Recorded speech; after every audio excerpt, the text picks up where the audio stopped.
Karachi information technology वारे वफ़ाक़ी वज़ीर सैयद अमीन उल हक़ सां सूबाई असेंबली मेंबरन Adil Shahzad, Abdul Basit, Sadaqat Hussain, Ali Shoro, municipal commissioner KMC Syed Shujaat Hussain, administrator बल्दिया ओलह सैयद शबीहुल हसन ऐं म्यूनसिपल कमिश्नर कराची मुलाक़ात कई।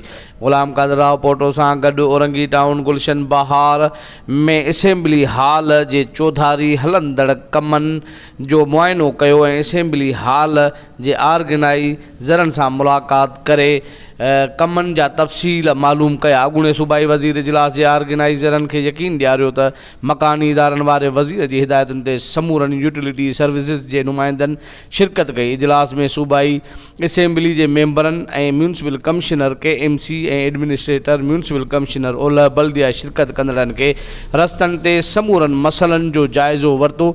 गॾिजाणी वारी जाइ ऐं उन जे चौधारी जमियत गाह ख़ासि करे औरंगी हाईवे ऐं कज़ाफ़ी हाईवे ॾांहुं ईंदड़ वींदड़ रस्तनि ते रोशनियुनि जी सूरत हाल खे जल्द खां जल्द दुरुस्त कयो वञे। उन सां गॾु सफ़ाई सुथराई समेत जरासीम कश स्प्रे करण ते वफ़ाक़ी वज़ीर ऐं असेंबली मेंबरनि बल्दिया ओलह जे एडमिनिस्ट्रेटर खे भरपूर ताउन जो यकीन ॾियारियो।